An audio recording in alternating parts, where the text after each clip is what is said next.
Здравейте, потребители VBOX, аз съм Sonic Marty и това е третият ми клип, в който искам да ви помоля за помощ, защото не ми тръгват модове и точно заради това сега ще си намеря някой мод и ще ви покажа начинът, по който аз изтеглям самия мод.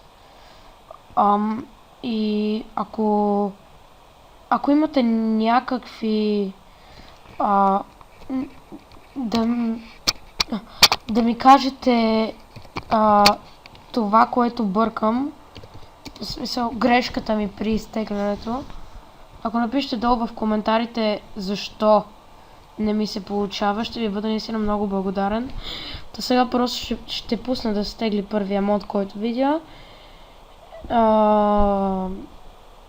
Too many items, например. Така, ще го пусна да се тегли. Така, за 1.7.2. И така, трябва да изчакам 5 секунди.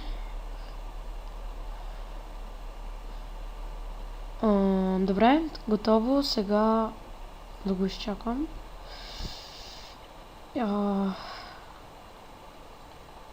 Така, готов е. Сега трябва да ми е на десктопа. По принцип, ето го. И сега ще вляза в Майнкрафта, не знам защо. Просто така съм гледал, че трябва да се прави. Да.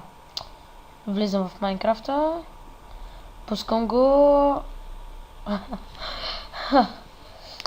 Така.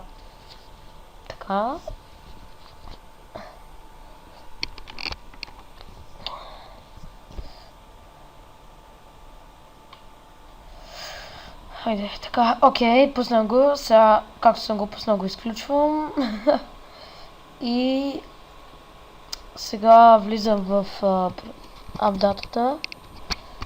Но преди това, само секунда сега. Окей, така, пак съм тук и... докъде бях стигнал? Точно така, до влизането в апдатата.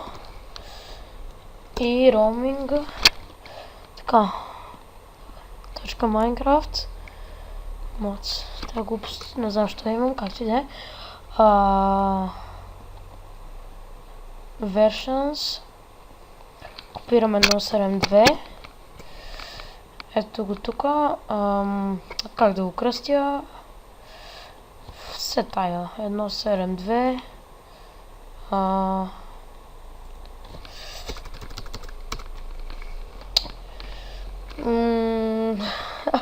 Окей, too many items.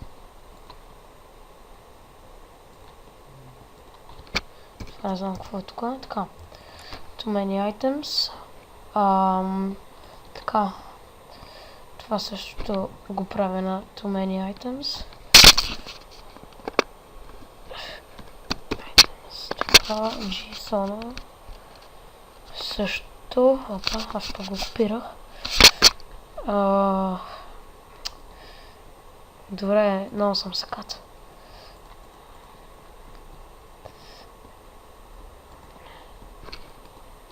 Така, rename.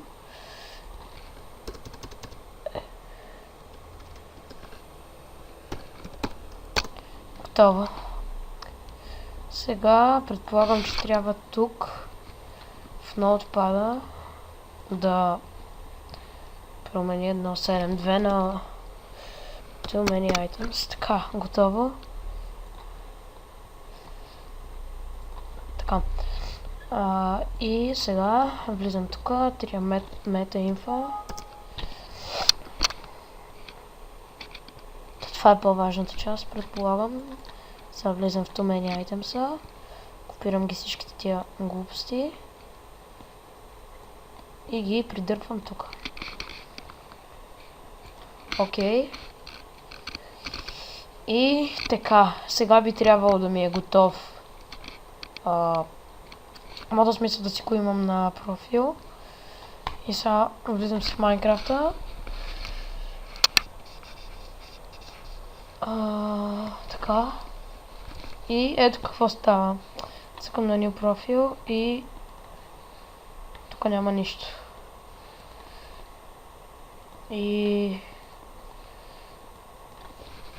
точно затова искам да ми помогнете, защото каквото и да правя, тук нищо не се получава, опа, без да искам. Та, както и да е, благодаря ви за гледането. Още веднъж ще ви помоля в коментарите да напишете какво според вас греша и довиждане от мен за сега.